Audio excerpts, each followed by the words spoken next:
This is the recap show for the whole entire Summer League with your favorite Raptors moments. You're watching Raptors Today. I'm Savannah Hamilton. Paul Jones and A.B. Audibert will be taking the show over throughout the course of this. But first things first, we caught up with some pretty big media members in our basketball community, Shams Charania and Chris Haynes. So let's take a listen to what they had to say about our team, the Raptors.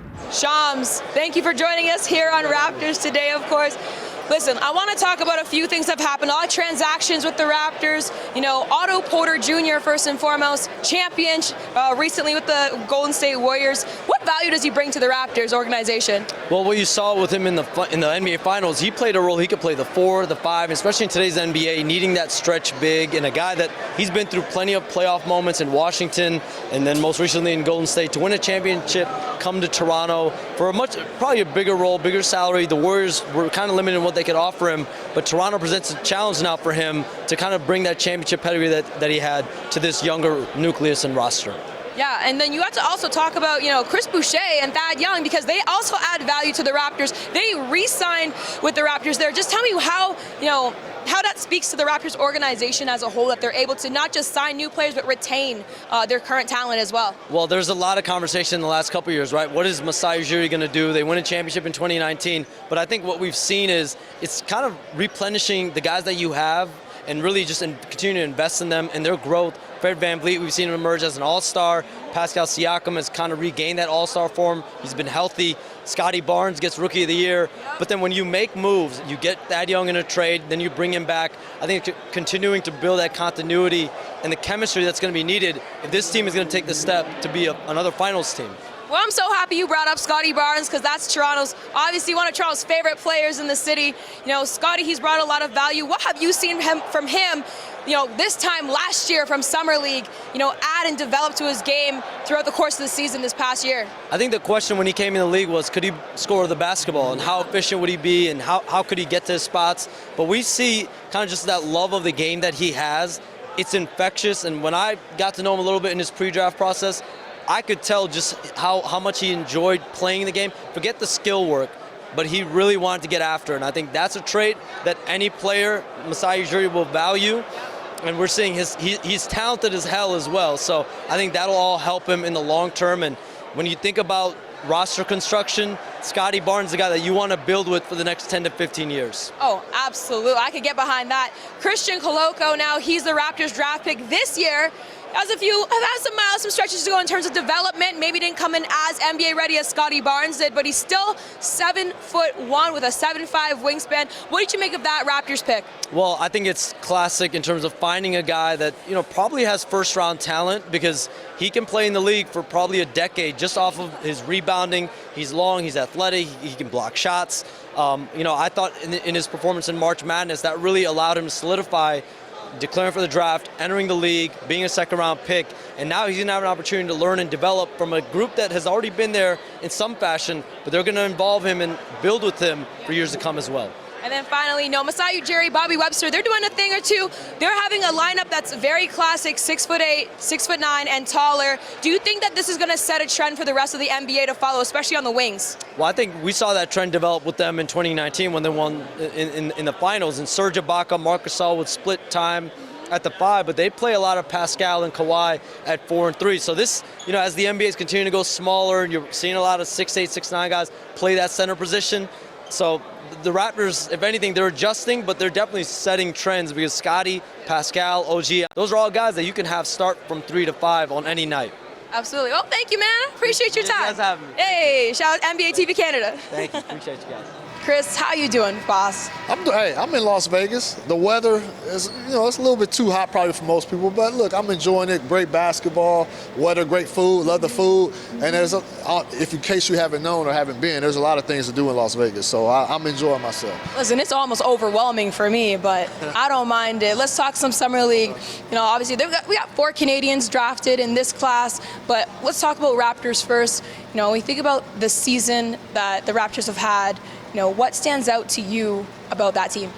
Well, what stands out is that they still have a core. Obviously, giving up, Kyle Lowry, and you kind of thought that, maybe it would take some time for them to get back to a position where they're close to contending. And I still think we look at the core that they have, and then we saw the progress, maturation of Scottie. You know, that kid right there, no doubt. I told him a couple days ago, I said, bro, I didn't see you becoming the Rookie of the Year and doing what you did. I remember I had a talk with Kevin Durant. He told me about just Scottie's, athleticism and his length, how it caused problems. And, KD usually doesn't harp those type of praises to a rookie. And so when you got him to build upon as well, it just shows you that they're not that far away. So they're in a really good spot right now. Now, I know you saw Coloco play a little bit. He's our draft pick this year. He came from the second round. I'm calling him already the diamond in the rough. Okay. But he has his some distance to prove himself still. But what have you seen from his game that stood out to you?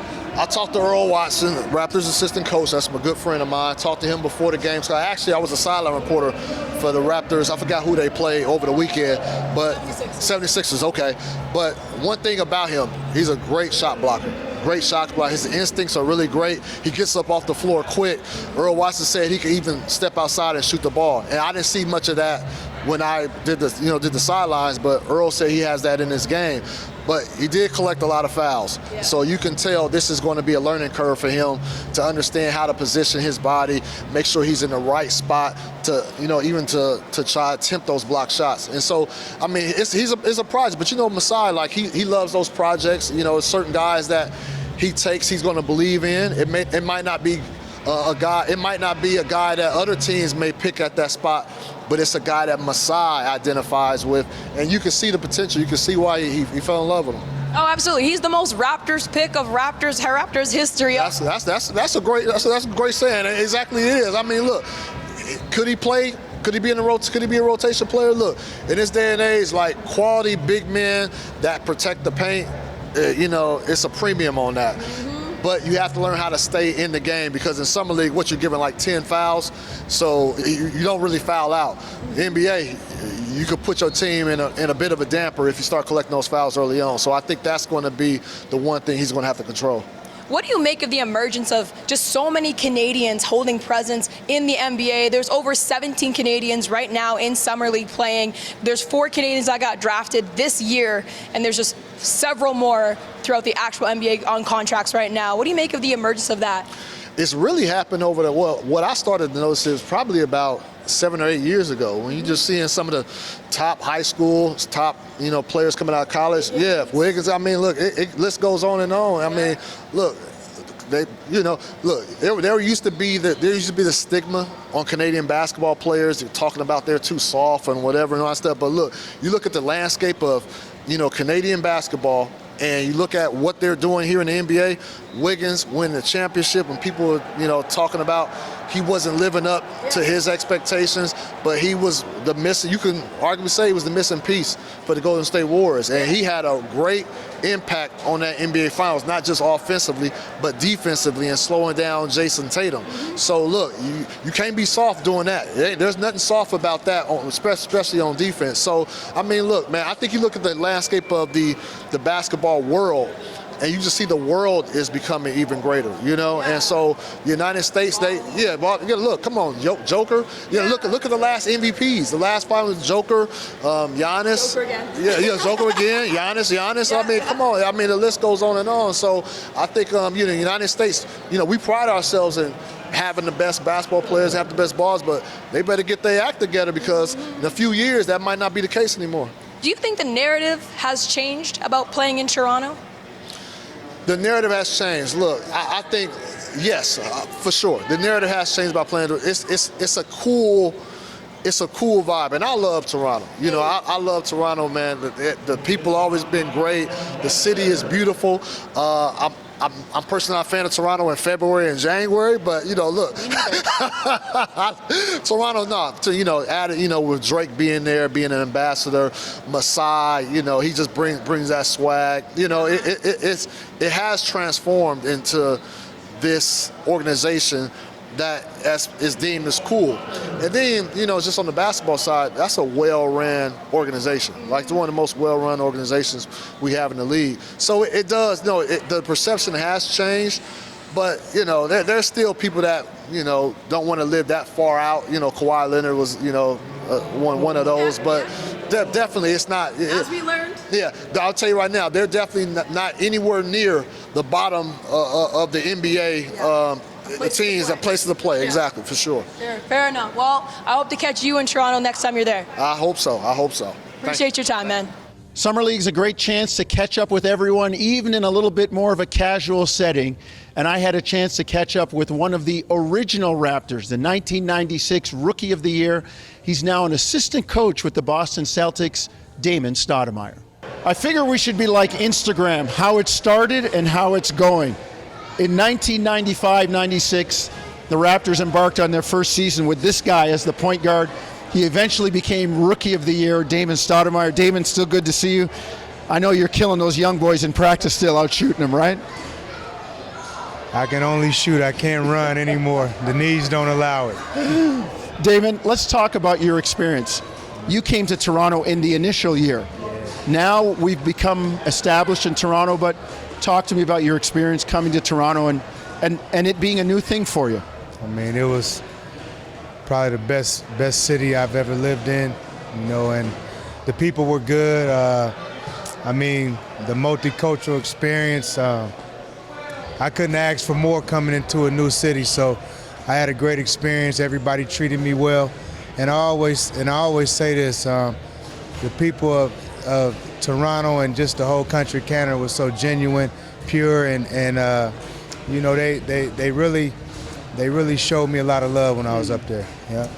Damon, let's talk about the league. It's changed a lot since you were in it. I mean, I could only imagine if they would have let you, if Brendan Malone and Darryl Walker would have let you dribble the ball that much and take that many threes, you might have been higher up in the record books. But talk to me about the change in the league and the evolution of the league and like I said, how it started and what it's like now.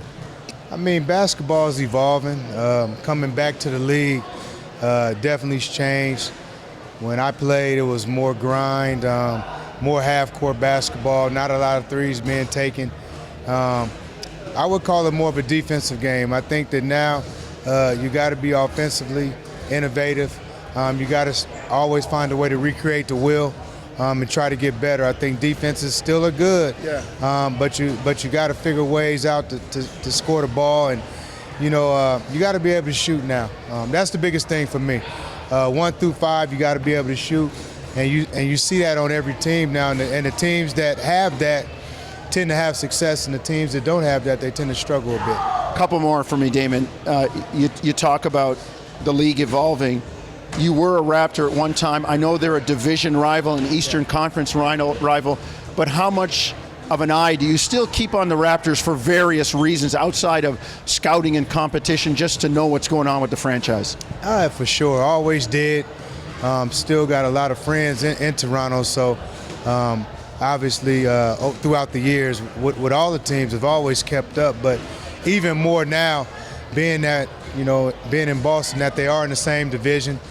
I think we played them counting preseason. I think we might have played them 5 times. Yeah. So you see them a lot. A really good team. Probably the biggest thing for me when I look at that squad is the length that they have. It's a positionless team, and it kind of caters to Nick Nurse's style. And right. They're really doing good things. And other than playing against us, I wish them all the best. All right. Well, here's a guy that everybody in Toronto wishes the best, just like you, following your footsteps. Scottie Barnes was a Rookie of the Year, came to Toronto not knowing anything or really kind of young in the city, became Rookie of the Year. Expectations go up. If you had any advice for Scottie as coming off a Rookie of the Year award, what would you say to him? What would you tell him? I just think that he has to be who he is. In my interactions with him and talking, I don't really get the feeling that he's going to do anything outside of who he's always been, and that's probably what got him to this point. So it's a matter of just keep getting better and being the person that he's always been. And you looking at him and winning Rookie of the Year, you look for him to try to ascend forward, and I know he wants to be a better player, so I'm pretty sure he'll try to come back new. Damon, we thank you in Toronto for helping lay the base for Raptors basketball and all that you gave to the team in the city, and I know we'll see you down the road, man. All right, Jones. All right, baby. Thank you. Amy Audibert here in Las Vegas, where the Toronto Raptors have had a pretty fun summer league. They've given us some great dunks, blocks, big-time trays. We've got you covered. Let's take a look at some of the top moments. And it's a turnover. The first possession of the game by the 76ers. Banton up top, throwing it down. And Coloco responds with the rejection. Johnson caught a body. That time he was successful. Yes. Hey, DJ Wilson says, I'm the best man for the job, JJ. There's a 3 and 1 more for Amani Brook. Take it over to Highsmith. I think it's blocked by Ron Harper. Harper trying to beat the buzzer, and he does. And as you can imagine, tons of new faces here on the Raptors squad. That's what Summer League is for. So we wanted to introduce you to a few of them. Let's take a look. Who in the world, anybody, dead or alive, would you want to go to dinner with? I want to go to dinner with Conor McGregor. I'm a real funny, I like to make jokes. I like to laugh a lot, and he's like one of the funniest guys ever to me. And he's one of the greatest at what he's done. So just like to sit there, let him talk for a little bit, laugh a lot, and just enjoy some good food. He's definitely picking up the tab too. Really? You're a big fan of him? Yeah, huge fan. Probably somebody like Kevin Durant. He's been my favorite player. That's the reason I wear 35. And when I started playing basketball, that was my idol. He's still my idol. So probably somebody like him for sure. One guest, I'm picking Drake. Hold up, Drake. The 6. It has to be Drake. It has to be Drake. Okay. It has to be Drake. Flash the OVO real quick. You know the vibe. If you could describe your game in one word, how would you describe it? Versatile. On both ends. Both ends of the floor? Versatile? Versatile, a guy that can do a lot, a guy that can do almost everything on the floor. And that's what I pride myself on, having few weaknesses, if any, and just being able to do everything at a high level. I'm a winner, so winner. That's my game. I just win. I just win. That's the new slogan. We're going to brand that. Yeah, I'll take that. But if you had to do a hobby or a passion off the court, what would it be? Man, hobby or passion. I love playing video games, so I would probably play video games a lot more if it wasn't for basketball. And when I'm not playing basketball, when I'm not with these guys, I'm in the room playing video games. So I try to be like a pro gamer probably. Okay, but what games exactly? 2K for sure. I'm definitely one of the better 2K players in the community. So. Really? 100%. All right, Christian. When you're not training or playing basketball on the court, what are you doing? Probably taking a nap or hanging out with my family or playing some FIFA with my friend. Okay. Tons of Canadians are representing here at NBA Summer League, so we had to keep up with the Canadians. And why do you think that pipeline is? Why do you think Canadians continue to have presence in the NBA? I think we've always had talent across the border. I just think recently, us having a couple number 1 picks, we had the 2 with Wiggs and back-to-back number 1 picks. Things like that have brought a little bit of attention. We've also splashed on the NCAA scene a little bit and really made a name for ourselves there. And I just think now people are paying more attention. There's a lot of talent that goes unseen. I know a lot of guys who are talented enough and didn't go pro and things like that. And I just think lately we've been a little bit louder and making some noise, and I think now we're finally kind of being seen. So it's insane. I remember it started with VC, and I remember with Wiggins when he first blew up, he was like the first number 1 Canadian, and then RJ and other players along. We're seeing with Shaden, coming along. I feel like a lot of young kids all over the GTA, on the West Coast, everywhere in Canada, are just getting inspired by the game. Raptors are doing a good job expanding the game. Media and everything. So I feel like a lot of young kids are gravitating towards the game and working on their skills and showcasing it here in the league. There's so many Canadians in the NBA right now. I feel like just that itself just speaks. And, just even this year, I think we had a couple guys drafted and we had 2 first-rounders. And, that's just big how, Canada basketball is roaring. All right, Caleb, what was it like to hear your name, called on the big stage on draft night? It was great. A lot of emotions, a lot of excitement. Just being with my family is definitely a once-in-a-lifetime feeling. I was just really excited. Andrew, how did it feel to hear your name called on the stage in the second round? Oh, it was a blessing. Something I've dreamed of my whole life. Having my good friends and family around me, it was just a blessing to see all of them so happy for me. What Canadians' talent that you've seen either growing up or that are in the league to this day that stands out to you that you appreciate? Man, I appreciate Wiggins. The story, just how he come in Minnesota, get traded. A lot of noise was happening around his name, but he persevered and he's doing his thing now. I'm just happy for him. Yeah, a lot of guys I admire growing up, like Tyler Ennis, Corey Joseph, Kevin Pangos. I think right now, a guy like Washington Shea. We got similar games, real like pace, make a lot of reach and score for ourselves, play make. So a lot of Canadian guys coming up I like to watch. For sure. I think everyone my age, we didn't have as many Canadians in the league when we were growing up. We all just stared at Steve Nash all the time. He was influential to all of us. But it's been great to see the growth of Canada basketball. And every year now we got one or two guys, even more now, getting drafted, entering the league. Now we got one or two on every team, it feels like. So we got a lot of guys to root for from back home, and that's been something I'm really proud of. Who did you look up to growing up, or just appreciate their game even if they're in the league right now? My uncle. Hey. Yeah, my uncle. That's my dog right there. I was with him yesterday. He helped me a lot. Just the way he carries himself. Every time I talk to players, how they talk about him, how he's revered by others. That's what I look up to a lot. And of course, the Mamba, but those two for sure. Summer League is part of the off season where, you can let your guard down a little. Things aren't quite as serious all the time. Have a look at some of these moments. We're sure you get a chuckle. He been holding it down. I wasn't gonna step in, but this is my son right here. He from the town, so that's my guy right here. New York City. You already know how this go. Talking about how this is a business trip. This is a business trip here. We're here to win, get this money. These guys are all my sons. I'm the father. Oh my God. Oh. Hold on. That guy right there is my son. Hold on. Hold on. This guy right here is my son. I know we're rocking. Shout out to the guys in your city. These guys gave me all the energy, and it was just my teammates the whole time. I couldn't have done it without them. Talking about that support, all you guys. Oh, go ahead. I don't mean to crash this interview, but I want to let the world know that these two are my sons. Never my son. Never that. For Savannah Hamilton, Amy Audebert, Jake LaRue, and our editor, league. It's in their culture. It wasn't going to be an easy win, even when they went up to maintain that lead. It was still in Miami. Come make your appearance. Come make your appearance. Usually I have sons, but today I'm with my two daughters. Oh, thank you, guys. No, okay. Don't put me in this. Also, I'm like your grandma, man. All right, that's it for another hot edition of Summer League here in Vegas, another VSL in the books. We look forward to seeing some of these bright young stars as the NBA season moves forward. That's it for us here.